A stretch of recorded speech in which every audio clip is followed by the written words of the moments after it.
So we have Yes, I started am. the recording if it's okay with you.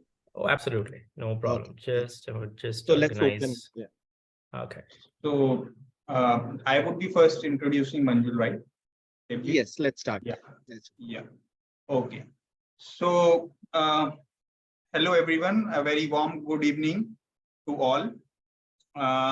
It's a pleasure to introduce and welcome Manjul to this talk.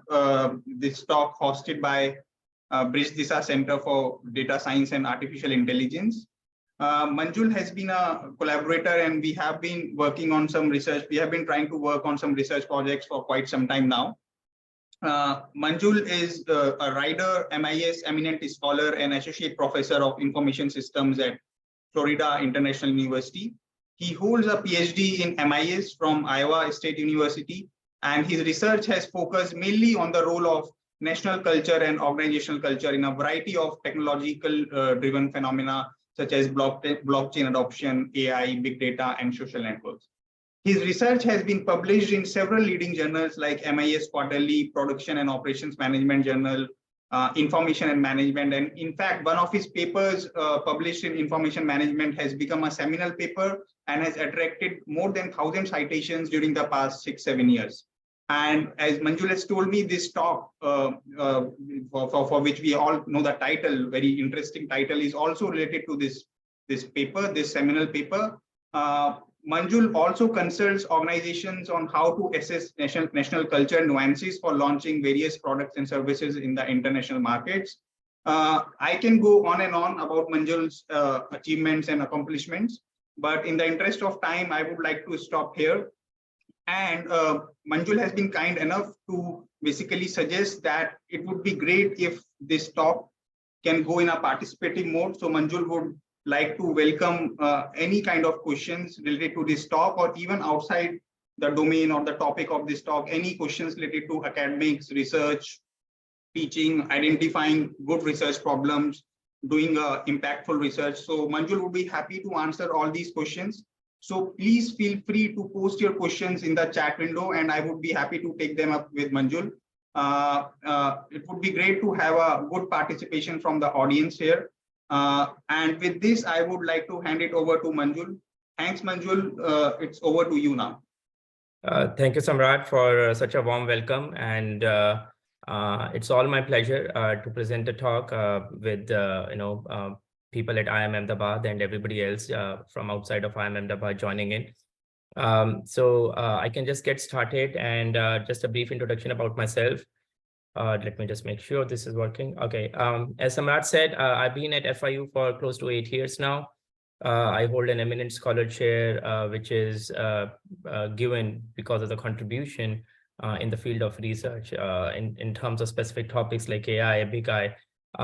I also am the director of the PhD program. My main research interest, Samrat said, include primarily national culture and organizational culture. And I try to study them within the context of emerging technologies like AI, big data, blockchain, social networks, sharing economy.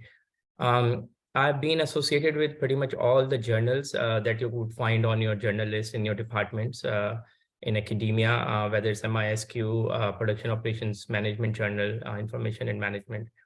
Now, ChatGPT is one such thing everybody knows, unless you are living under the rock, it's just not possible that people around you have not been talking about ChatGPT.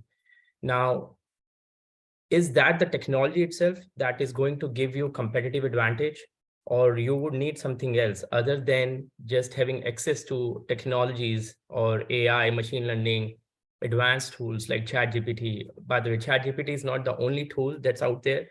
Google has launched their own. They always have had their own ChatGPT kind of a system. Maybe they didn't release it because they felt like that could cannibalize their Google search. So why release another product when you already have a hugely successful cash cow kind of technology available and that's doing pretty well? So let's get started. And before we begin, as Samrat said, I would appreciate your participation, because if I'm the only one talking, I usually don't have a good feeling. There's usually two cases, like either everybody likes you or nobody's interested in you. So I would assume it's a first case and people like it and that's why they have been quiet. But just out of curiosity, I have written something over here. There's a phrase here, right? And I'm asking you, what do you see above? How would you read it? Anybody? Debijit, Samrat, or any other, if you would like to write in your chat or messaging, what do you see over here? How would you say it? Would you say it doesn't matter? Or is it IT doesn't matter? I started by reading it doesn't matter. But It doesn't matter. Okay. No, that's exactly. Infotech, Gaurav says, absolutely. It actually says IT doesn't matter. And it's kind of an oxymoron a professor at Harvard used in 2003. It's been an extremely controversial paper since it was published in 2003. And I'll explain more. And this was one of the bases of the research paper that I did as a doctoral student back in 2012 and 13. I'll talk more about that paper in a minute. But what we have over here is, it says, IT doesn't matter, but if you're not from the infotech industry or in academia, you may read it, it doesn't matter. He was trying to pretty much imply that technology doesn't matter. And think about in 2003, where technology was just getting diffused, evolving, Microsoft, operating systems, Windows, Mac, they were kind of, everywhere and everybody started to use technology. At that time, a professor came out from Harvard and said, it doesn't matter or IT doesn't matter. So it was pretty interesting. And I'll explain what was the reasoning behind it and why. His name is Nicholas Carr, and what he meant by Do you saying, have a question? Oh, sorry to interrupt you, Manjul. Go ahead, Samrat. We have a hand up here, Jaya Divedi. Do you have a question, Jaya? Go ahead, Jaya. Yeah, Jaya, do you have a question? I think we'll have to unmute Jaya. Otherwise, okay, yeah. Now she can. Actually, my chat was disabled, and that's why I just raised my hand because I thought it was the only way to respond. Okay, fine. That's okay. Go ahead, Jaya. What's Nothing. your It was question? just the same thing. IT doesn't matter, and the question that you raised, it was like that. It was Okay, related perfect. to that. Okay, yeah. Excuse me. So this article came out in 2003, and as part of the North American doctoral programs in information systems, pretty much everybody would have read this because this article technically questioned the existence of your information systems departments in the business code. This makes sense? If you say IT doesn't matter, then why do we have like people like me, Samrat, and everybody else, right? What does it mean to have a PhD degree in information systems, or for the future PhD students who are doing degrees in information systems? But the main idea, what he proposed, people misunderstood it. And you know how everybody wants controversies, everybody is negative nowadays, without taking any names or getting into political biases. What it actually meant was that technology itself will not give you a competitive advantage. Would you agree? If it's a technology available to everybody, and if you have all the money, all the resources to buy it or build it, everybody would eventually have that. So if you talk in terms of top 3-4 companies like Google, Apple, Salesforce, and like Tesla, if it considered as a technology company and less of a manufacturing cars company, a new product, new technology comes out, now everybody has it. This makes sense? Now, if everybody has it, where is your competitive advantage? So let's look at an example I have. And this is the main point, is that the technology itself will not give you a competitive, will not give an organization competitive advantage, right? And I kind of explained it already. It's like why, but let's look at a picture. And what do you see over here? Do you know what is it?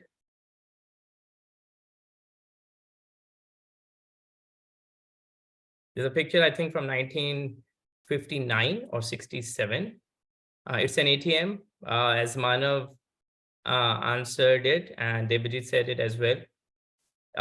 This is one of the first ATMs. Thank you, Venkat. And At that time, I believe it was called DocuTeller, like document, because it came out from a company and it was called DocuTel, and it was called DocuTeller. I could be wrong in terms of like which year it was introduced. Some estimate says 1959, some says 1967. Very likely this picture was taken in London, where Barclays Bank introduced it, outside of their offices. Now, you all have credit cards or debit cards. Now, what do you think? You go and you open an account in a bank. Do you believe getting an ATM card is your right as a customer or as a person having a bank account with ICICI or SBI or wherever? Or do you think it's a privilege? Do you think just because you have an account with any bank, having an ATM card is like having, putting ketchup on your fries? Is it that common? You kind of demand it. It's like if I'm a bank and I'm like, oh, here is your locker and here is your other information. You can come and deposit and take the money out, but we don't give you an ATM. Are you going to come to me? Anybody? You expect it, right? You expect that if you have an account, right? Even getting a credit card pair is common, absolutely, as Debbie said. You kind of expect that, well, I'm opening an account, it would come with an ATM card or a debit card or a credit card, whatever you call it. So there is a plastic money attached to it. But why is that? So I believe we all would agree that just because bank has ATMs installed everywhere, it's not a competitive advantage for the bank, right? They have to do it. Why? Because everybody else is doing it. Now, the same thing with this technology, when this thing first came out, I think Bank of America, Barclays, they got the competitive advantage. But they got the competitive advantage for a very limited time. Inventions like these, let me just quickly check, Shita, cost saving, because they can't afford to have that many human talents. Absolutely.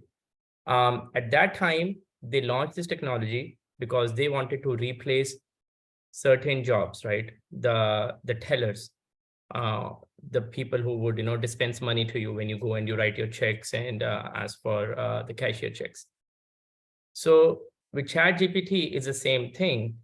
I heard a friend talking about it, and also there are people posting on LinkedIn. We asked ChatGPT what are the top 20, 30, 50 jobs that it's going to replace in next 50 years. So I'm not taking a negative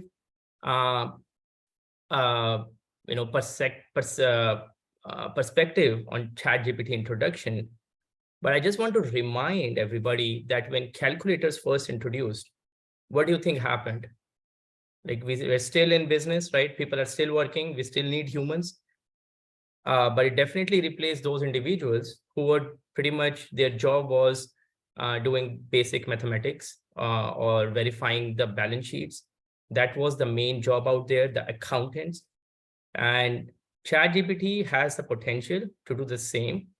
But then again, the humans would, I believe, would find something else, something more interesting and more challenging. But the main point over here, the focus of this talk is technology itself is unlikely to give you a competitive advantage. I had a chat with a friend the other day. He runs a multi-billion dollar, $1 million business. He's from India and he's an American citizen now. And he kept talking about ChatGPT is doing this and that. And I believe everybody is having that kind of conversation, right? And I asked him, we all have been talking about ChatGPT. It's been out there for 3-4 months now, right? Students have been using that to write their essays. But when did you use ChatGPT as a utility?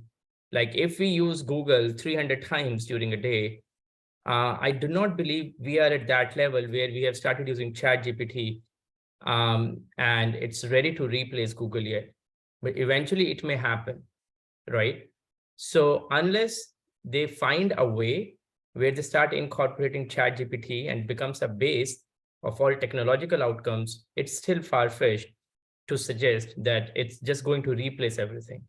But coming back to the topic over here is, if Bank of America installs ATM, the other banks would be forced to install their ATMs, right? And these products usually find extremely difficult to be patented. I don't know if you remember when Amazon introduced add to cart, they wanted to patent that card thing. But the USPTO office, they rejected that, saying, it's such a common physical activity, like you go with a bag or a basket, you just cannot patent something like that. Excuse me. So, so usually when you have inventions like this, the governments, the US Patent Trademark Office usually do not support to patent it, because it's usually good for the mankind, and they want the organizations to build more of it and make it available to everybody. Now, Bank of America installs ATM. It's a competitive advantage for them, but it's not sustainable.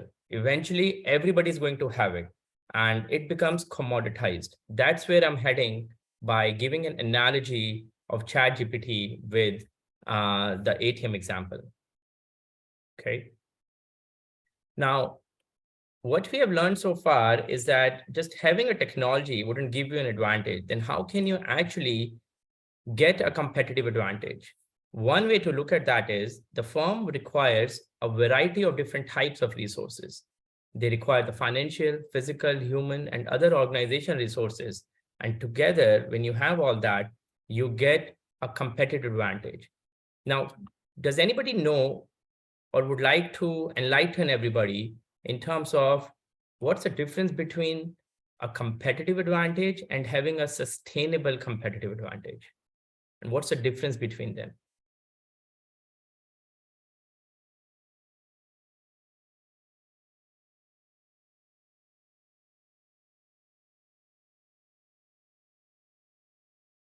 Anybody?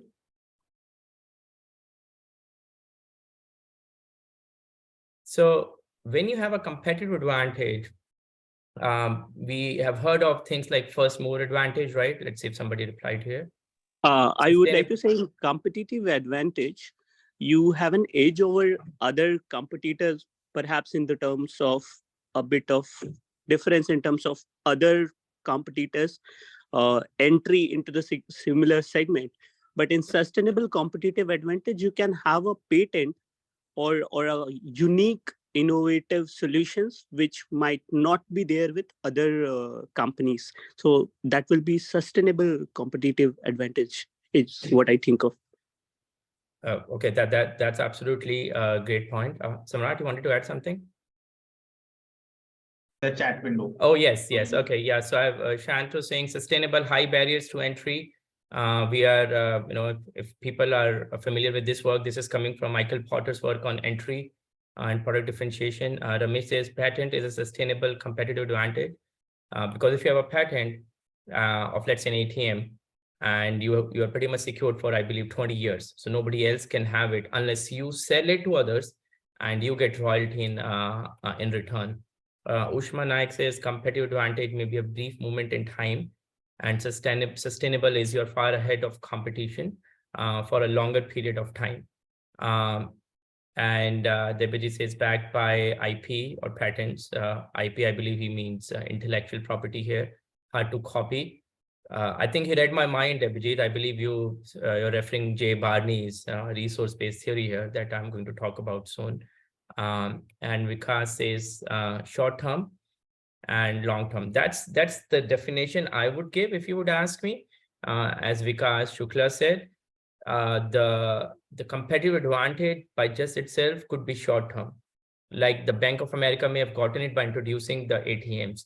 But if 5 months after you start seeing every bank on your road is offering an ATM, now Bank of America doesn't hold anymore, the competitive advantage they once had.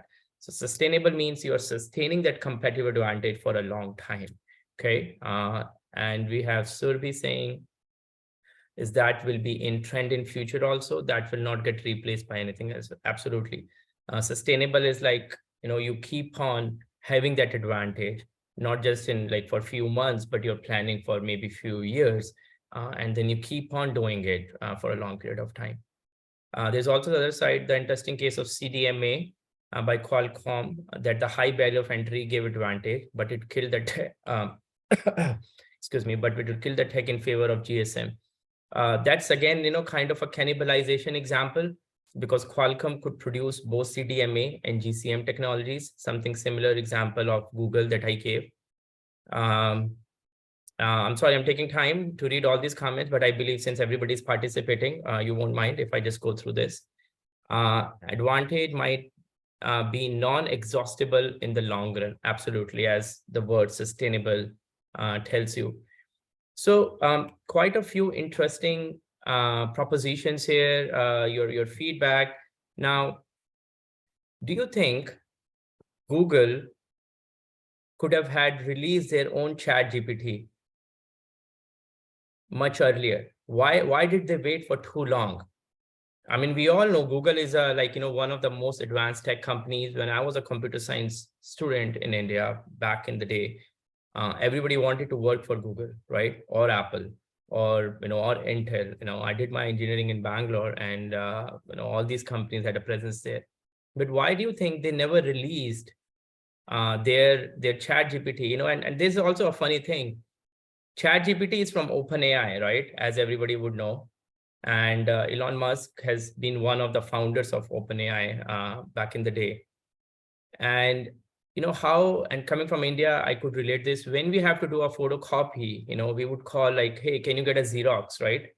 2 copies of Xerox or something like that. Or when we have to search something, we say Google. It's the first time we are saying Google's ChatGPT when ChatGPT is not a Google product, because somebody released their own advanced AI-oriented, robot or chatbot before Google.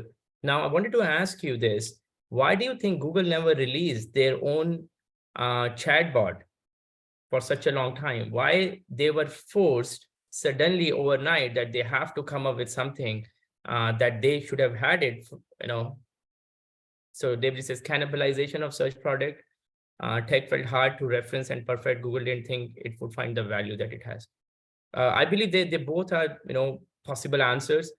Cannibalization, absolutely. As Vikas said, they not wanted to kill their own child, which is again cannibalization.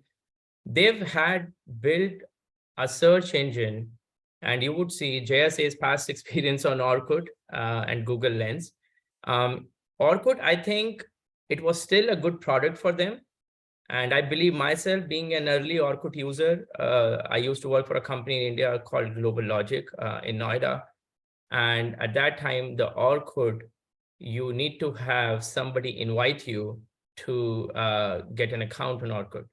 And Google Lens, a company, the smart, the eyewear company that they started, and they ended up selling it to somebody else.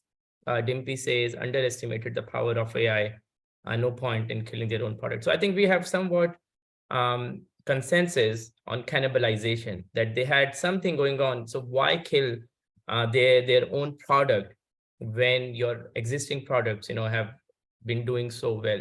So I believe it's a mix of both. I think it was Debajit or somebody else who suggested that they kind of felt that maybe it wouldn't get the use case, because it's not the first time that AI has kind of questioned that whether we actually need humans to do this particular job. Would you agree, right? We've had several different technologies. I believe we all have seen things like Grammarly that would help you in copy editing your written work, especially if you're in academia. I was one of the early users of Grammarly in 2012. It was a pilot project, and now I think it's a billion-dollar company, if it's not like, many millions. So now what happened with this, they made it competitive. They believed they had something that could eventually, by they, I mean, the OpenAI people, they felt like they had something that's not coming from Google, first of all, and they had something that would find use cases. Now, a lot of the times, when companies launch their products, they do not know how to monetize it, right? Now, I believe everybody would have a Twitter account, but Twitter as a company found it so difficult to monetize it. Now, all its competitors or peers like Facebook or Google or even Apple or other social media like Snap and TikTok. What else do we have? Like Instagram, Facebook bought it eventually. They never could make enough money. They just didn't realize that how they can make money out of Twitter. This makes sense? Like everybody's going there, they're posting their tweets, but how does Twitter monetize it? They came up with the quizzes, the ads and stuff, but they never got the mainstream business like Facebook would get or Google would get. Similarly, if you look at it, Google search is free, right? You just need an internet connection technically. So, okay, you need to pay for the internet connection, but technically Google search is free. So how is Google making money out of it? Because they incorporated Google search everywhere, right? With Google search, they would collect all the information on us. I mean, I believe it's okay to, it's not an adult joke, Samrat. I believe you guys would not block me for that. But I heard this joke the other day. And in terms of the personal information that all these tech companies know about us, right? So there's this kid somewhere and he sees Mark Zuckerberg, the founder of Facebook. And he goes to Mark and the kid says, "My dad says you're not a good guy." And Mark Zuckerberg replies and says, "You know what? He's not your dad." So the main idea of this conversation or a joke, take it in light terms, is this: the Facebook knows a lot more about us than we know about ourselves. So Google search primarily collected all the possible information. What are we searching? What do we like? And they started customizing it, presenting our ads and stuff in Gmail, on all other products, that it became a part of this, close-knit ecosystem that we cannot survive with, whether it's Google Maps. Like how often does it happen? Like the particular time at 2 p.m. when I go to a particular place, let's say my son has a swim lesson or whatever, right? Like 1:45, it start telling me it's 10 minutes, it would take 10 minutes to the swimming, the lesson place. If you start now, the phone and all this technology, they automatically know, or they sometimes remind us that this is your time. That was primarily the reason, I believe, that when Google very likely thought about that if they would release a product like ChatGPT, first of all, it would cannibalize their search. And secondly, how would they monetize it? Now with OpenAI, when they release ChatGPT, do you know if it's paid or not? Has anybody tried it? Is it a subscription-based model, or it's just free to use like Google search to a consumer, to individuals? Does anybody know? So, yeah, you can subscribe to a higher version of ChatGPT, and I know someone who has actually bought it. So I think it preserves your chat history better, and the speed that it takes to give you the answer or whatever you are asking ChatGPT, it's much faster. So yes, there is a premium version. I think it's $20 something a month or a year. I'm not sure about that, but I think it's yes. I mean, there is a subscription fee that you can pay and get a better version of ChatGPT. Absolutely. This was Nikita, right? Yes. Okay, thank you, Nikita. Absolutely. So there are different versions. One is a free version, which is, I mean, now we have GPT-4, by the way. I still have ChatGPT on my slides, right? But it's actually the newer version is called GPT-4. So there are two versions. One is a free, where they're getting the users hooked that, okay, we have some technology that you can use. And the other one is, it's also a premium product, as she explained. There's also, if you downloaded an app, I don't know how it's working in India, but in the US, when you download as an app, there's also a weekly version for $7.99, I believe, or $9.99. And it preserves your chat history better. Maybe in the future, the responses it would get would be much more better. So OpenAI, in some terms, they found a way to monetize this market. First of all, they made it popular. Everybody knows it. If everybody's talking about it, it's a good product, or you got the marketing. There's a saying in the business world which says, any marketing is good marketing. Whether people are saying, good thing or bad things about you, as long as they're talking about that product or the individual, the person is getting the limelight, right?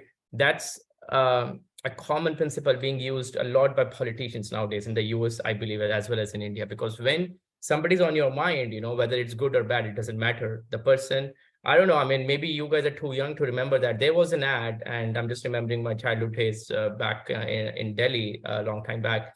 There was an ad, a TV ad, a company called Onida, I believe. And then it used to be a devil would come and laugh out like crazy. And nobody liked that ad, but 20, 25 years later, if I still am talking about that ad, that means the company did its job, right? That we still have that thing.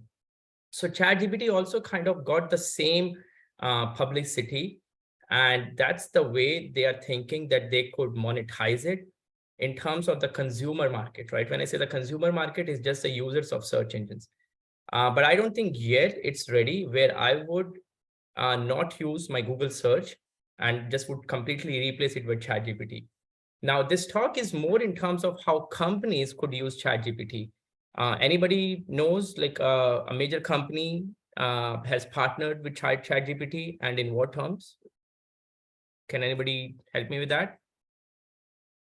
Have you heard of any ChatGPT partnerships at the enterprise level where they would start implementing ChatGPT in their own products? Microsoft's AI pilot that they have incorporated in the entire Office suite of products, and Salesforce's Einstein and their customer interaction module, they have interacted with that as well. Yeah. So CRMs Absolutely. are picking it up very fast along with Microsoft. Yeah, so say Salesforce is a prime example, right? Like, all the CRM and HRM products. I think Salesforce, as Hemant said, Shashwat, the example that he has given is Microsoft Bing Search. Khan Academy, absolutely. And the applications, and Sean says, their word says Microsoft, absolutely. Now, all these companies, they have seen in different ways that they can utilize ChatGPT. Is it right? Now, Bing Search, they've been trying to make a Google competitor for as long as 30 years. I don't know for how long Google existed. And I'll tell you a funny story.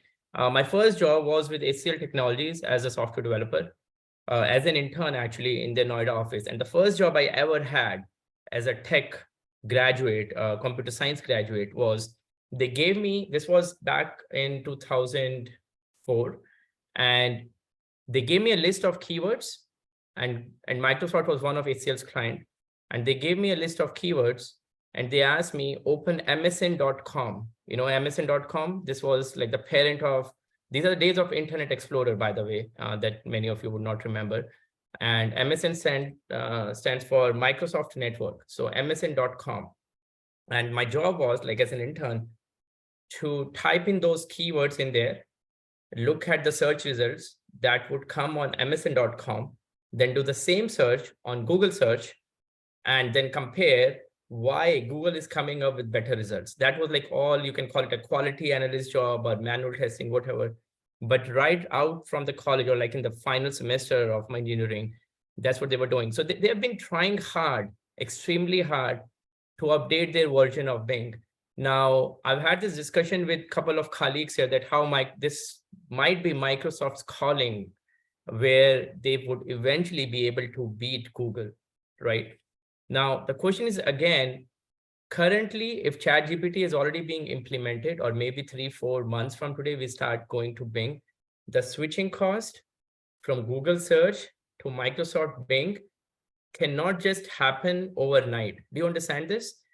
Because Google is not just Google search, it's everything. It's as important of a utility, right? Like we talk about, like, I'm just using a Hindi example, like, I mean, in the North, we always say like roti, kapada, or makan, right? And I would just add Google and internet, whatever you wanted, right? You cannot survive if you don't have your smartphone. Technically on your smartphone, everything is Google driven, more or less, right? Now coming back to the main topic here, if Microsoft has ChatGPT and Apple has their own version of ChatGPT, call it whatever, Google has Bard. Now, people have been criticizing Bard for several reasons, right? You must have seen it, where it wasn't giving the accurate results. Earlier, they called it Lambda. Now they're calling it Bard, B-A-R-D. But do you think 5 months from today, maybe 1 year from today, there might not be much difference between ChatGPT and Google Bard? Would you agree? Or maybe Apple came out with their own product, and Salesforce has their own in-house product, or they bought another company that's coming up as a competitor to ChatGPT. If you look at it, ChatGPT is not the only one. If you, I believe I read a blog mail from a tech blog company, and there are more than 20, 25 similar products that are out there, but maybe they're not that big, and you know how the companies will start buying each other. Now, eventually, if Google and Microsoft, they have their own ChatGPTs, let's say they are of the same, they have the same prowess, they have the same capabilities. Now, how can we say which one is more capable? Is it the Google or Microsoft, when they both could buy or build the same technology? Now, how do they get the competitive advantage?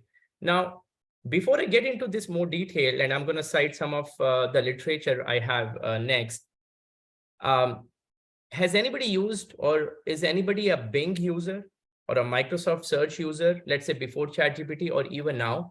Like how many times you have used Bing, let's say in the last 10 days?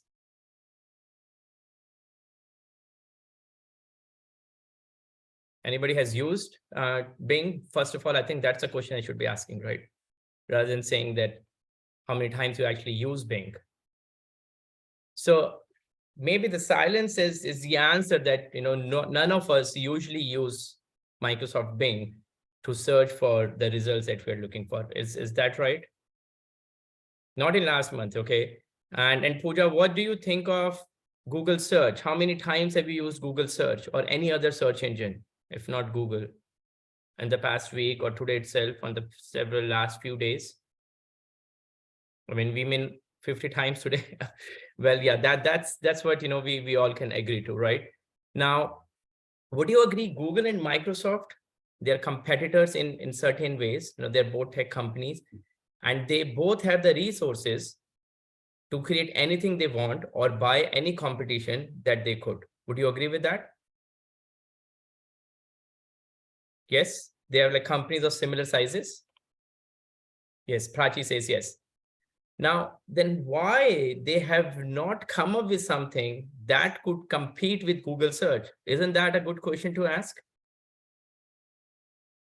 Because Google has a technology, they have a patented algorithm, but, you know, with kind of migration that happens, you know, I mean, I'm pretty sure you all are on LinkedIn, you know, how it's a trend on LinkedIn, how people write, and I'm not picking on some of you or all of you, like if you do that, how we all are crazy in terms of we write our X companies over there, like X Googler, X Apple, X Microsoft.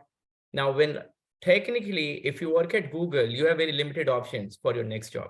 Either you become an entrepreneur by yourself, or you can go to Apple or Microsoft or come back, and that's pretty much it, right?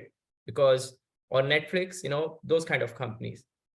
That's where we come back to the research that I'm going to cite next, that just having a technology itself is not going to give you a competitive advantage. You need this unique mixture of physical, human, and other organizational resources that together would create a sustainable competitive advantage.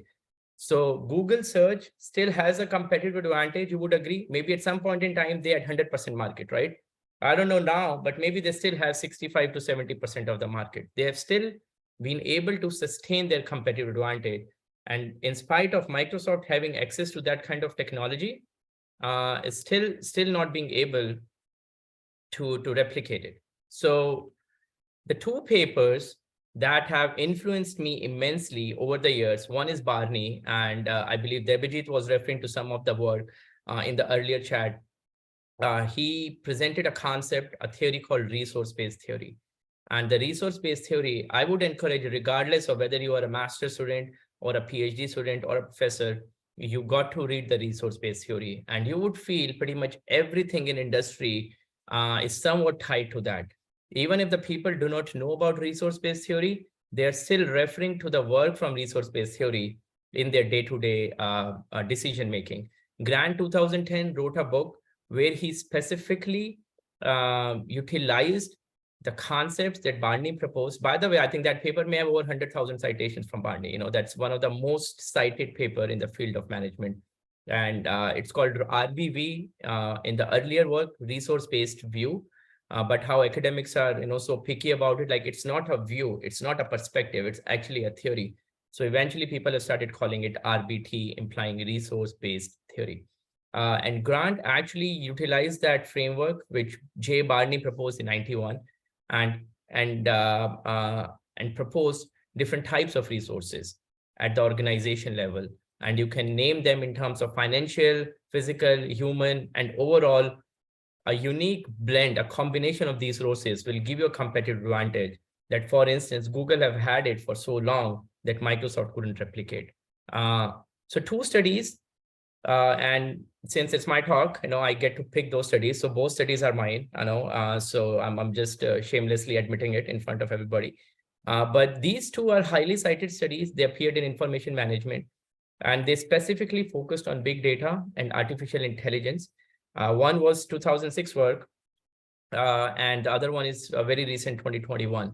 And both studies came in Information and Management because the journal was kind enough to appreciate this kind of work.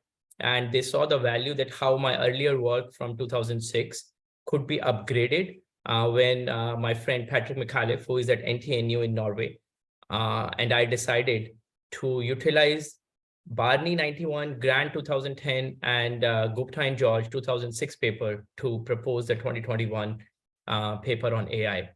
The main idea that I utilized comes from Barney that you saw before. And it talks about that how just having a technology itself will not give you a competitive advantage. You may find a lot of things that I said repetitive, right? But let me take you right to the framework that I proposed in 2006. And when Samrat introduced me at the start, he said, one of the papers that has gotten over 1,000 citations. This is the first paper that he was mentioning. It has over 1,000 citations now. That definitely means in our academia, the PhD students, the industry practitioners, or the usual business IS academic have found this paper useful. And it's still being used. I still do a lot of panel talks around this particular paper. If you want a quick overview of resource-based theory and the Grant work, without getting into those 2 papers, it would also be a good read for anybody who would want to know the history and how big data became a big element in the information systems field. So that could also be a good way to start or up your knowledge. Now, the framework that I'm proposing, which I actually proposed in 2006, with little bit of modification, I could fit it within the perspective of ChatGPT, as you would see. Okay, so thank you for your patience. And this is what I have. ChatGPT question mark, like what is a capability, like a ChatGPT-like capability and organizations can create, right? When everybody would have it end of the day. So how can they make a capability that's unique for that firm, like Google and Salesforce or Microsoft, or so many other search engines have come, but they still have not been able to dethrone the Google search engine from our phones, at least as of now. So this is the framework. Can everybody see that? Sometimes when the image appears, it's not visible. Okay, so everybody sees it. This is a paper that I presented, or actually I worked on as a doctoral student back in 2012, 13, appeared in Information Management in 2016. And I proposed this concept. I also defined the concept of big data analytics capability. That was one of the earlier studies. Another study that came out at the same time is from Samuel Wamba, Rameshwar Dubey. They're all my good friends, and Patrick McAuliffe have used this framework a lot in his own research. What I said over there was, again, these insights have been borrowed, derived from the other work in management, and have been adapted with an IS setting, right? So I was one of the first ones to propose this in IS. What I said was technology itself, again, would not give you a competitive advantage. Because if you see over here in the tangible resources, technology is just one such component, right? Now, at that time, I don't know if you know about Hadoop and people use it, but that time, all the unstructured data, and the NewSQL is one of the databases, and the storage power of processing, storing, and extracting insight was increasing, and Hadoop was one such technology. It's one such technology. Now it has become like everybody uses it, or a more upgraded softwares have come. The main idea here was this: in order to create a capability that's sustainable, which means it cannot be imitated by other competitors or other organizations easily, an organization needs 3 sets of resources. I call them tangible, human, and intangible. Tangible resources are the one that anybody could have it.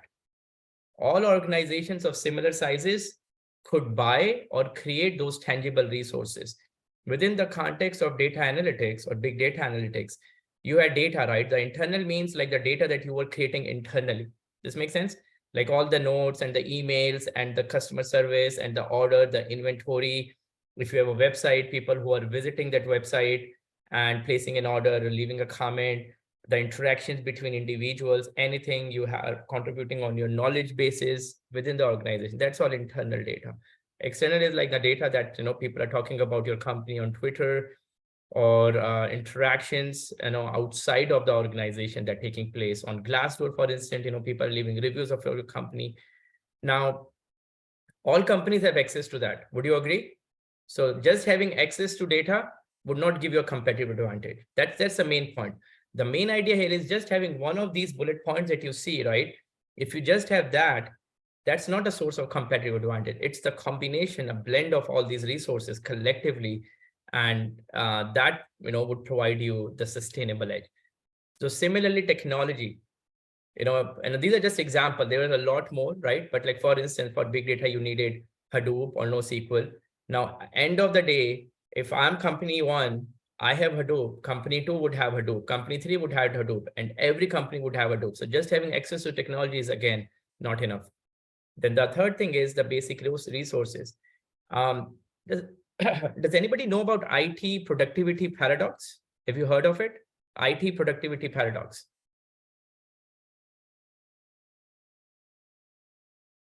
That's a great thing, to know and talk about as an information systems practitioner or an academic. And I can briefly explain. I wouldn't take much time. IT Productivity Paradox was a term introduced in early 2000, or I believe late 90s. And the main idea was that people have been investing money in their IT initiatives, right? Because it was a trend. Everybody has technology. Everybody has to buy computers. Everybody have to have the Microsoft Windows. They have to use Excel. They have to do this. They have to have updated LAN network. They have to have Outlook. They have to have this. But there was no returns on those investment. Like organizations were not seeing that I invested $100,000. Is it paying me back $150,000? Do you agree? So that thing was called, let me just take a quick break, everybody. Sorry about that.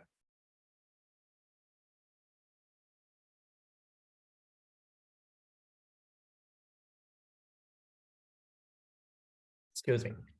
So everybody was investing money, all organizations were investing money, but they were not seeing any immediate returns. So a lot of the research that came out at that time in MISQ, especially by a very renowned professor and scholar, Dr. Anandi Bharadwaj, and a lot of the work she did, I think it's a 2000 MISQ on IT investment. And that also is one of the studies that I've utilized heavily in this paper. What they found is the time it takes for the IT investments to realize, it's not immediate. Like when you hire an employee, right?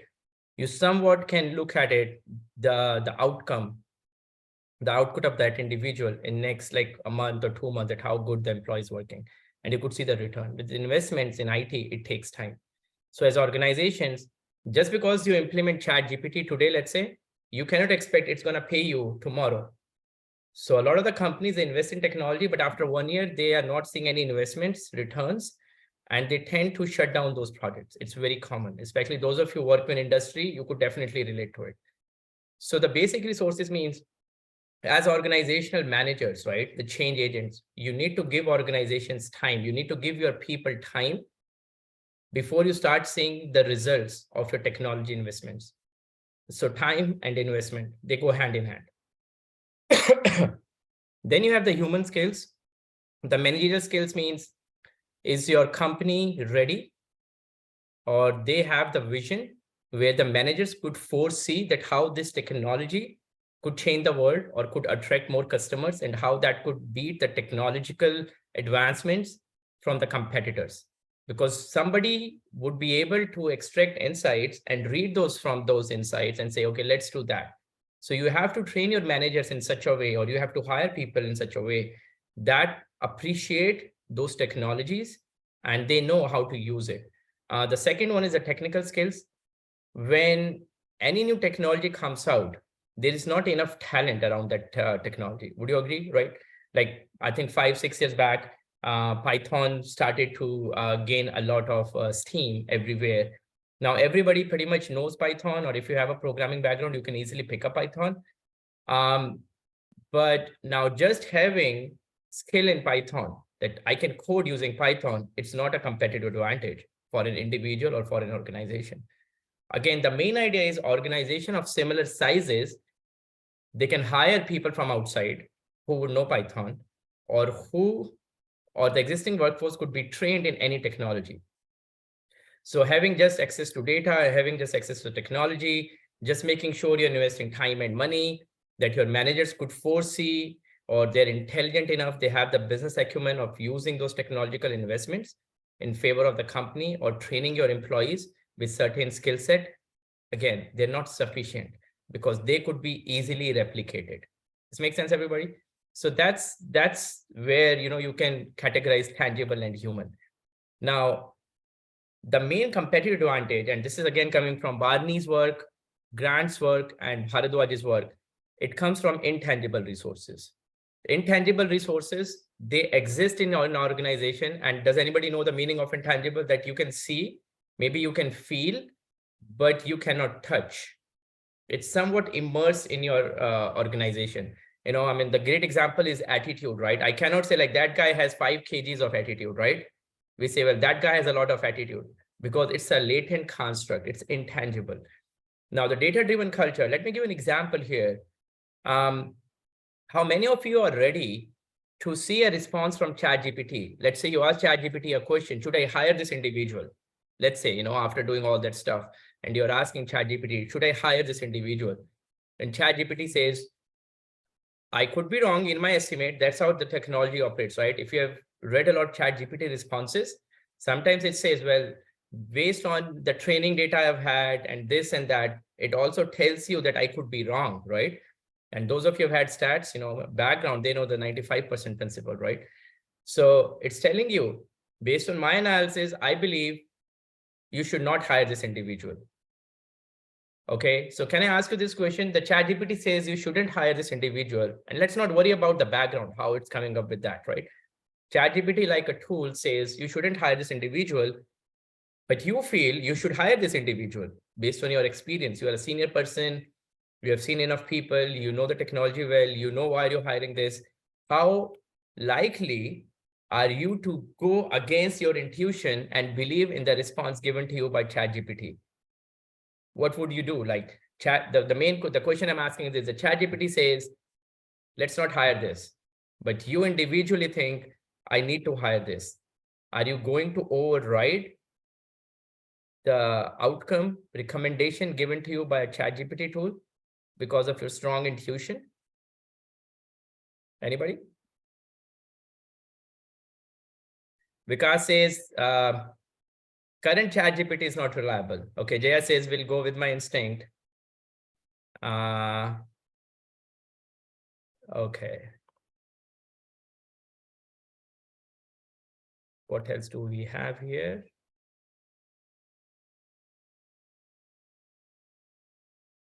Okay, wouldn't trust ChatGPT for final decision. It would just be a guide.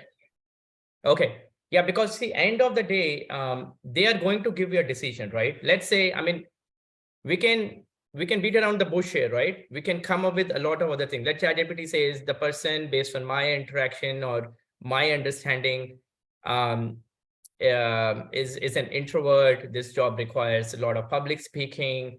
The person may not be willing to put in long hours. I don't know. I mean, you can come up with all those reasons, right?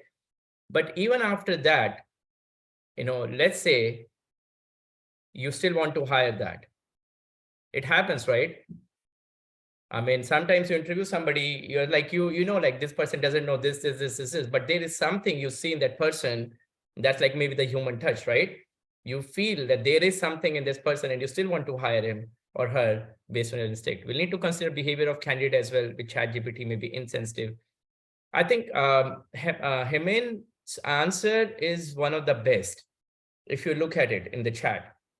I believe what Hemen's saying is this: you need to look at the feedback from ChatGPT, then you need to have your own assessment, then use the two assessments, one from the technology, one from yourself or from your team of interviewers, and then collectively inform your decision. Would that make sense? In other words, you are not simply saying, I'm not going to do it just because ChatGPT says so, right? You're saying, okay, so ChatGPT says hire this person, let's hire this person. You're overriding your intuition. Now, the reason for this the question was because there's a concept called data-driven culture. And I didn't technically propose it, but I kind of made it mainstream in the field of information systems through this study. And what it says is that your data is an asset, right? It's a fuel. You must have heard all these statements in industry. Now, the extent to which you are likely to make a decision based on data rather than on your intuitions. I'll give an example. There's a company here in the US, it's called Aeropostale, or something similar to that. Let's say you hire hundreds of data scientists, right? And they come up with a plan, they give you some insights. Let's say, Samrat, I'm just speaking on you. Let's say you are the CEO and the team, the data scientist team, the findings, they come up with a lot and they go to you and say, Samrat, we ran all these analyses and blah, blah, blah. And we believe we need to be doing this as a company because it would attract more customers. And you look at the report and you say, you know what, interesting insights, but I've been running this company for 20 years. I know exactly what needs to be done. And you discount the report and you go with your intuition as you've been running the company for the past 10 years. You see what I'm saying? So a lot of the companies, the top management, they're still not ready to accept the insights that data generates. So you have all the data, you are doing all the thing because you have to do it. Otherwise, your company would be behind. But the top executives, they're still not ready. Or the people at the middle level who should be taking insights, like say the managerial skills, the acumens, right? They still don't have the acumen where they are willing to override. Like, you see something is happening and data is telling you, and you feel like, no, I still want to do this. And the market is falling. And like, no, I still want to do it. But sometimes maybe you may be right? But I think we also need to teach the people, the employees, the mid-level managers, the top managers, that how to use the data. I mean, this paper came out in 2016, but trust me, the things have not changed for good yet. Because even when we say the ChatGPT says hire this person, we still had like we didn't have a consensus, like, why is ChatGPT rejecting that individual? I'll go with my own instinct. So we still don't have consensus out of 47 people we have on this talk. So this concept is extremely important in a way that you may have everything. You can use any technology. But if you're not willing to override your intuitions, when you have the data, whether it's coming from AI, big data, whatever you call it, or a tool like ChatGPT, I mean, you can have ChatGPT, but still it may be of no use or the use that you may want to utilize it. Then the final concept, the construct I have over here is intangible, is intensity of organization learning. I believe you all must have heard of the saying learning to learn, right? It often happens like when you are in, a manager who have been there for a long time, and somebody comes, a junior comes and tells you, we should be doing this way. And you say like, I know this, like, and Indian parents say this all the time, like, we have seen the world, right? I mean, that you can convert it in Hindi if you like. But when your mom, dad says, we have seen the world, you know nothing, we have seen everything in the life, you cannot argue back with your parents. There is no response to that. What would you say? I mean, they're saying the truth, right? So that means there's somebody, if they're not ready to learn, even though you are a learned individual, but things are changing every day, right? It's a dynamic market nowadays. It may not be easy for an organization where the organizational learning is not encouraged, like where they do not learn from the past mistakes. I mean, how often does it happen? You're browsing something or you're working with a service and you feel like every 3 weeks they have the same problem and you're calling them, or you are just irritated. Like, I reported this, I saw that, and it's still happening. That's like not a good example. Like, the intensity of organization learning is low. So the main idea I have over here is this, and that this same model, it could be a different research paper if I want to write just using the existing framework, but this is what I want to do over here, that if I just get rid of big data, okay, I don't know if it happened. I cannot see my screen well. Okay, there's one more. So if I remove the technology here and rename it from big data to, let's say, this framework still applies. I can call it a ChatGPT-like analytics capability. Technology changes because now we have ChatGPT technology here, or a chatbot, but this model, this framework still applies. That's another way, like, if you are a PhD student attending this talk, one of the things that's extremely important in academia and as well as in industry, that when we say that it's a theory or it's a theoretical framework or it's a guiding framework, it should not be technology specific, because technology will change, right? Like if you think of 40 years back, the technologies of that time was Lotus Notes or Excel or spreadsheets, right? And it's so basic in today's world. 20 years back, what was the technology that was out there? That's why, like, one of the most cited models that we have in the field is technology acceptance model, right? The TAM. Now you change any technology from smartphone to social networks to ChatGPT, it still applies, right? It still works. It still has a very high R-square when you run your data collection and analysis. So that was the main idea that I wanted to present, that having technology itself would not give you a competitive edge. You actually need to have a mix of tangible human and intangible resources, and collectively you can have this unique blend of capability in organization one that organization two cannot copy. Because if you look at just the tangible part, you can copy that. Human, you can still copy it, but managerial skills may give you some advantage. But it's the intangible, when you bring in the intangible and put it there within the context of your organization, that's when you create hard to imitate analytics capability. So whether it's ChatGPT or any other technology that would come in the future, we or organizations would have to consider that. That's all I had for you. Thank you for your patience throughout it. And I've been recovering from little colds. That's why I still have some cough left. But if you have any, you have asked a lot of questions during it, but you have any questions, feel free to ask, whether it's about the project, research that I talked about, or any other in terms of your PhD life. If there are PhD students here, I'll be happy to talk based on whatever I know and whatever I've experienced as a student or as a professor and the director of the PhD program in my school. Yeah, and Manjul has been kind enough to give you one of the future directions of research. So ChatGPT like analytics capability. So if you're a PhD student, that is one open question for you to investigate, obviously borrowing from Manjul's paper and other papers that Manjul mentioned. So we are looking forward to your questions. If you have any questions, please feel free to ask.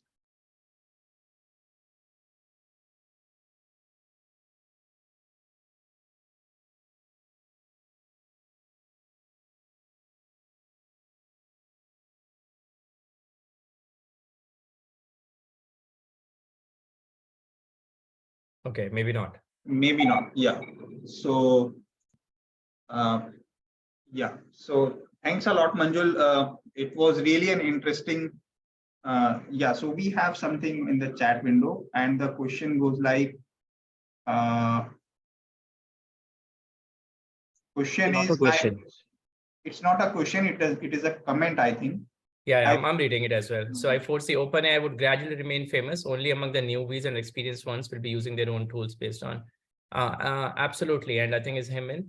I totally agree. Whenever a new technology comes, we all love to talk about it, right?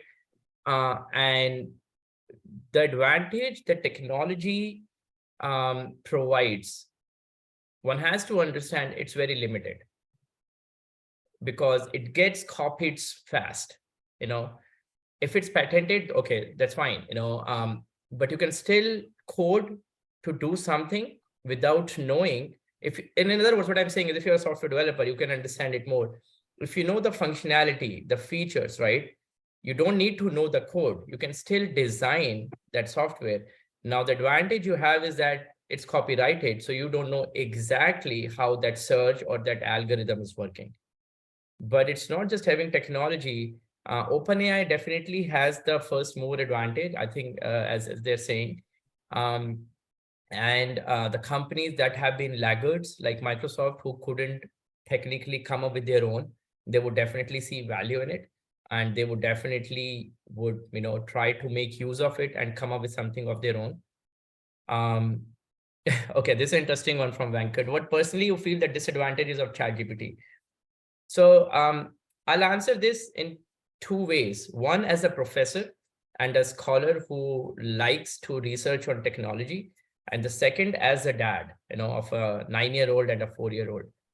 One thing I would say is this: when you have so much information out there, the incentives to remember or enhance your memory is extremely less. Like when I was growing up, and I think a lot of you could relate, by the way, I'm not that old, if you keep using this example, but when I was growing up, everybody, like your aunts and uncles and friends, everybody remembered their phone numbers. You remembered their addresses, right? Now, if I'm lost and I don't have my phone, maybe I remember my wife's number, but other than that, I don't think I remember anybody's. And you're stuck, right? Like you have to go to somebody and say, you know what, can I borrow your phone? And if my wife doesn't pick up, I think I'm stuck because I have no phone number. When obviously you can say, like, you can go to your iCloud account and I understand that. So I think it's not just with ChatGPT, but as we are using our own brain to come up with a lot of powerful technologies, I believe it's impacting definitely the younger generation a lot more. If you ever hear kids talking, and let's say they're saying, how many zeros are there in million? I'm just making this question up. And somebody says there are 5, somebody says there are 6, somebody says 7. Then the kid would say, let's Google it. Let's ask Siri. Let's ask Alexa. You see what I'm saying? And instead of somebody actually writing it down. So I believe that's definitely a challenge, that how to keep the generation interested so you don't lose your ability to memorize and process information. So that's thank you, Debajit, for organizing it, and looking forward to talking to you in the future as well. Thank you so much. So I think that's a disadvantage. The other thing is there's information overload. Sometimes when you search for information on these tools, you get a lot more than you should actually get. So as an individual, it could also be difficult for you to take decisions. We call it excess information bias. So let's say you need to take a decision. So you find some information that would help you to take a decision. But because these tools are so detailed, they may give you a lot more information that you require. We have this concept called bounded rationality, and it came out because when you take a decision, the decision is right because you had the limited understanding of the situation. Now, with these tools, let's say the argument could be, well, you use this tool and you got all the possible information at that point in time. So you are not bounded rational anymore, if you look at it, because you actually got a lot more. It's not just your brain working, you had a third party providing you a lot more than you could have gotten, using your own self. So I believe that's another, not exactly a disadvantage, but if you ask me as a scholar, I would say it's great because people had the same ideas or same criticisms, like the one that I mentioned, when calculators first came out. But nothing happened, right? We're still there. We're still doing our research. We are still found more superior ways to use our knowledge or intelligence. So I believe things would keep on happening, but the day where the technology would technically overcome the humans, we have seen in the movies, maybe we'll see it one day. But I think we're still far, the human brain is still far ahead, at least as of now. It happens in our lifetime, who knows, will likely, but we have to, wait and watch. Jasmeet says, grateful. Thank you, Jasmeet. What do you think about the ethical considerations and who should come into force when dealing with such fast-paced and disruptive technologies? Jasmeet, I would, and maybe I can share some information with Samrat after the call. I actually have been interviewed by Slate magazine on AI biases, and I also have a paper on AI biases due to race and gender. And where I talk about these particular aspects, I have one small comment that I can make without taking too much time. The tools, the AI tools, they represent the biases that we have in the society. So let's say a particular ethnicity is not being treated well, a particular gender is not being treated well. Now, anybody who has an AI background, they would know everything is based on the training data. So if the training data is biased, the products that would come out of the training data would be biased. Now, in society, it's very difficult to fix those biases, right? Like we know, like we have the hierarchy system in India, they teach us in our civics and in other things, right? We just cannot as an individual go out and fix our society. It takes 100 years or 50 years, 70 years. It takes political leaders, take religious leaders. It takes a lot. But that doesn't technically apply when it comes to technology. So criticizing a technology as soon as it comes out, and if it's biased towards a particular race or gender, I think if the developers of those tools could identify those prejudices much in advance, those biases at least could be fixed fast. But just because we see biases in the AI tools, I believe it's a way to develop more, as you said, like, the ethical consideration, but it's going to happen. The good thing is you can fix that in the AI tools, like the next version they release, the company could fix that. I'll give an example, like the article that came in Slate magazine, the reporter with the Slate, her name is Heather Tal. She was doing a study and she was searching for a phrase, couple holding hands after a fight. And there is a tool called, I don't know how to spell it, DALLE, DAL. And if you type in a phrase there, the tool would generate AI images, like images which are fake. The individuals in the images, they do not exist in real life. So everything that she searched for a phrase, couple holding hands after a fight, the images that came out, they were all of white Caucasian people. And then she realized maybe the system is biased because she searched it 100 times. And you can search like Slate magazine article and you put in my name, you can go read this article. And then she added the word poor, the poor couples holding hands after a fight. As soon as she added the word poor, now the system started showing the pics of browns and Latinos. So the system is biased, definitely. As soon as you type in the word poor, it shows more of brown and Latino individuals. And I'm not making this up, it actually happened. There is an article out there. So I told her the same thing, that it's not that the developers, the company, they knew it of this bias, but the data that they've collected and they use to create this tool, it's happening. But now the problem is, if there is a check, like now we know the tool doesn't behave the way it should. Now the incentives, the company and how fast the companies, they fix their products to limit these biases. I think that's a question. We may need like laws or more ethical guidelines and recommendations out there. So sorry for the long questions. There is one question by Ushma. Okay, Ushma says, do you really believe skills that improve intangible capabilities can be taught and built into organizational culture? I'm a big supporter of intangible resources. If you look at my profile, I study national and organizational culture. Barney has written an article that says organizational culture is the only source, is the only resource that would allow you to get competitive, sustainable advantage. I also have a paper out in a production operations management journal where I created a new framework of organization culture using the Glassdoor employee reviews that you may be aware of, the social network Glassdoor. I believe it's very difficult to teach those skills because individual personality, the society, the organizations they are associated with, because that would, or when you're parenting, everything has an impact on an individual. But I think the organization, when you go inside there, how often we say this, the culture of this organization is so bad. It's like an everyday thing, I'm pretty sure whether it's an institute or whether it's a company, something doesn't happen the way you like, the culture is bad, right? The culture is not what I expected, or that the company I worked with earlier had a better culture. The concept of culture is, it's relative. right? When you're talking about culture, you're comparing culture of your present with future or the past. So the main challenge here is this. The companies need a detailed process where they appreciate the feedback the employees have been giving to you, the experiences that they bring from others. So I believe empowering individuals or employees at lower levels is the key.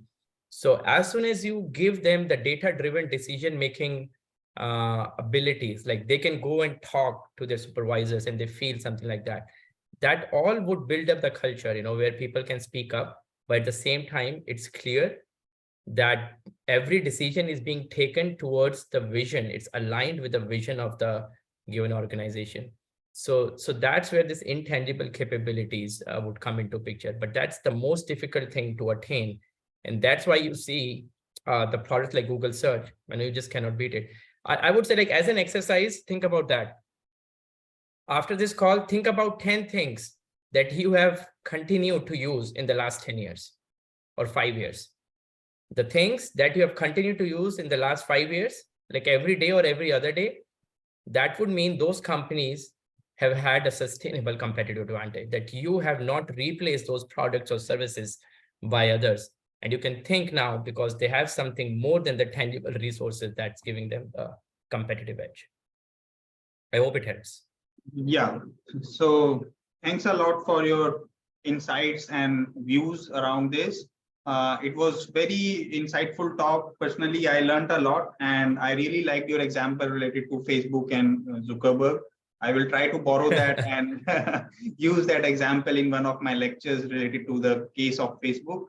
So we have already overshot the time limit. So and I would also like to, though there are more questions, Vikas has a question, but I think we can take this question offline, probably over email.